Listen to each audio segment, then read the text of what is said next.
morning students, hope you all are fine. Our today's topic is hormonal control of male reproductive system. हमारी पूरी body को control करने वाला हमारा brain होता है। जितने भी कंट्रोल किए जाते हैं ऑर्गन या कोई भी प्रोसेस हम कंट्रोल करते हैं तो ब्रेन के थ्रू होते हैं, डायरेक्ट या इनडायरेक्ट। कुछ हमारे जो रिफ्लेक्स एक्शंस होते हैं वो हमारे स्पाइनल कॉर्ड के थ्रू भी रेगुलेट किए जाते हैं, बट मोस्टली हमारी बॉडी में जो एक्शंस होते हैं, जो फंक्शंस होते हैं, वो सारे हमारे ब्रेन के थ्रू रेगुलेट किए जाते हैं।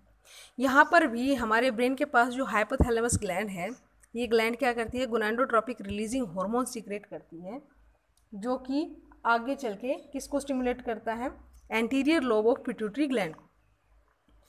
जब हाइपोथैलेमस से गोनाडोट्रोपिक रिलीजिंग हार्मोन रिलीज होता है और वो anterior lobe of pituitary gland को स्टिमुलेट करता है, तो वहाँ से दो हार्मोन रिलीज होते हैं। ये एक पॉजिटिव वे है, इसलिए यहाँ पे पॉजिटिव साइंस दिए गए हैं कि यहाँ पे प्रोसेस जो है वो सिंथेसिस में, फॉर्मेशन में हेल्प कर रहा है। Anterior lobe of pituitary gland से दो हार्मोन रिलीज होते हैं, पहला हमारा LH, दूसरा FSH। LH जो है उसे हम ल्यूटिनाइजिंग हार्मोन भी कह सकते हैं या फिर interstitial cell stimulating hormone ICSH। जो LH रिलीज होता है ये लेडिक सेल्स जो हैं उनको स्टिमुलेट करता है टेस्टोस्टेरोन प्रोडक्शन के लिए, यानी कि एंड्रोजन हार्मोन के लिए।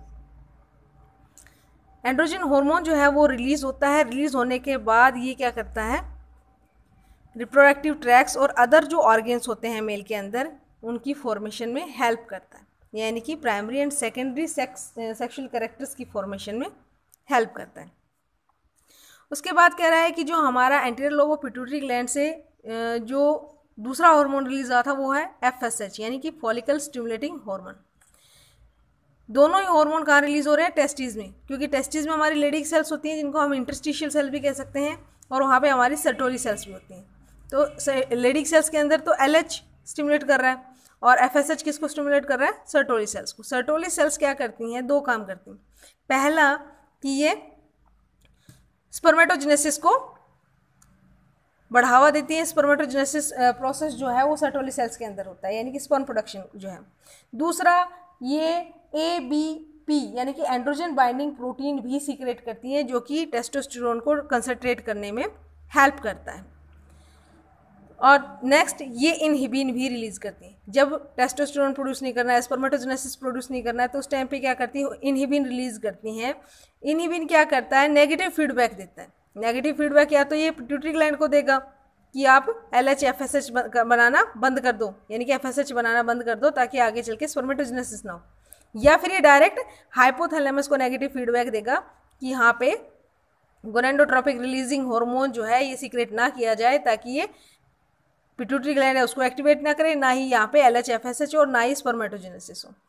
सेम हमारा यहाँ पे टेस्टोस्टेरोन जो है ये सेकेंडरी सेक्सुअल कैरेक्टर्स जो हैं उनकी फॉर्मेशन में भी हेल्प करता है, लेकिन जब ये एक्सेस में हो जाता है और यूजलेस होता है तो उस टाइम पे ये क्या करता है, जो हमारी पिट्यूटरी ग्लैंड है उसको नेगेटिव फीडबैक देता है या फिर हमारे हाइपोथैलेमस को फीडबैक देता है। तो ये हमारा हार्मोनल कंट्रोल है इन मेल रिप्रोडक्टिव सिस्टम। उसके बाद हम बात करते हैं, हमने अभी बताया जैसे यहाँ पे कि हमारा जो टेस्टोस्टेरोन है वो प्राइमरी सेकेंडरी सेक्सुअल कैरेक्टर्स लाने में मदद करता है, सेक्स ऑर्गन्स की डेवलपमेंट में हेल्प करता है।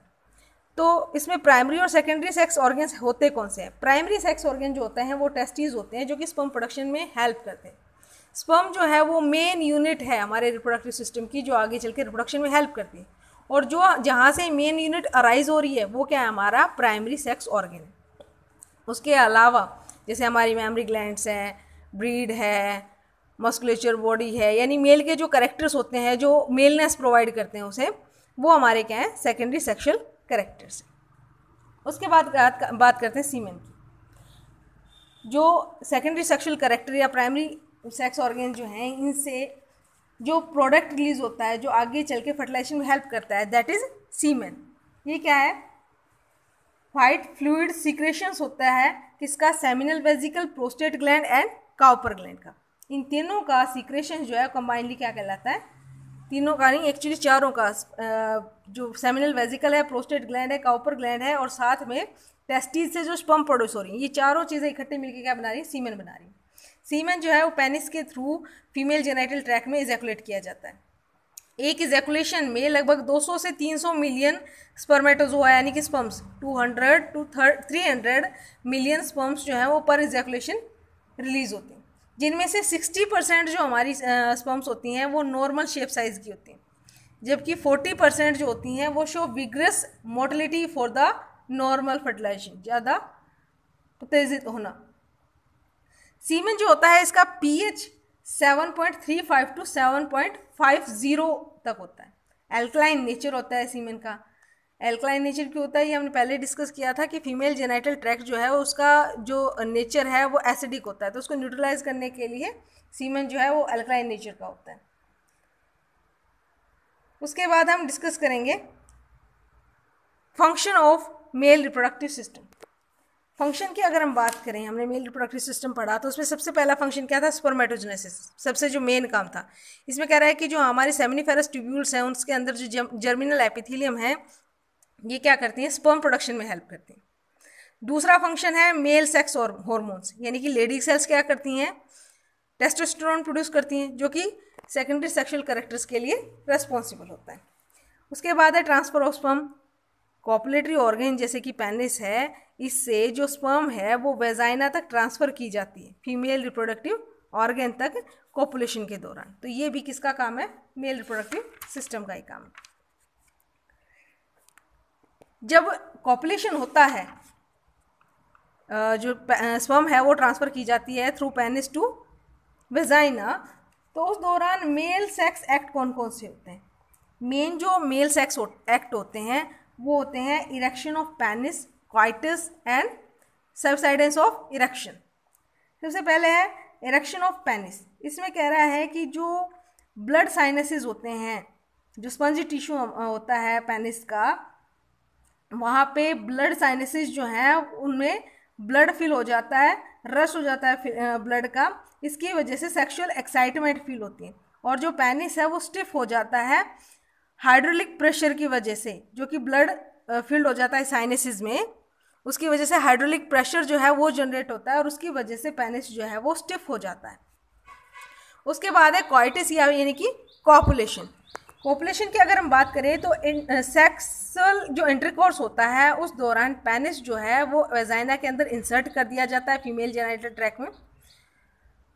उसके बाद फ्रिक्शन जो होती है रिदमिक मूवमेंट की वजह से पेनिस जो है वो स्टिमुलेट करता है, रिलीज करता है सीमन को यूरेथ्रा के अंदर, इसे कहते हैं एमिशन। इसमें जो वेव लाइक कॉन्ट्रैक्शंस होती हैं मसल्स की बार बार पेनिस के अंदर, फोर्सफुली डिस्चार्ज किया जाता है सीमेन को वेजाइना के अंदर, उसे कहते हैं इजैकुलेशन। पेनिस के थ्रू वेजाइना के अंदर जो सीमेन डिस्चार्ज किया जाता है बार बार वेव लाइक कॉन्ट्रैक्शन और relaxation of muscles of penis की वजह से, तो उसे कहते हैं इजैकुलेशन। जो पीक पॉइंट होता है सेक्सुअल स्टिमुलेशन का, जहाँ पे प्रेशरेबल सेंसेशन होती है, उसे हम कहते हैं ऑर्गेज्म, जिस टाइम पे इजैकुलेशन होता है। ये कुछ सेकंड्स के लिए होता है। उसके बाद है third step male sex act का, सबसाइडेंस ऑफ इरेक्शन। सबसाइडेंस ऑफ इरेक्शन में क्या कह रहा है कि इजैकुलेशन होने के बाद जो आर्ट्रियोल्स होती हैं वो कॉन्ट्रैक्ट करने लग जाती हैं, ब्लड का प्रेशर रिलीज हो जाता है, इसलिए जो पेनिस है उसमें इरेक्शन जो है वो ख़त्म हो जाती है, स्टिफनेस जो है वो ख़त्म हो जाती है, इसे कहते हैं सबसाइडेंस ऑफ इरेक्शन। तो ये थे हमारे मेल रिप्रोडक्टिव सिस्टम से रिलेटेड टॉपिक्स।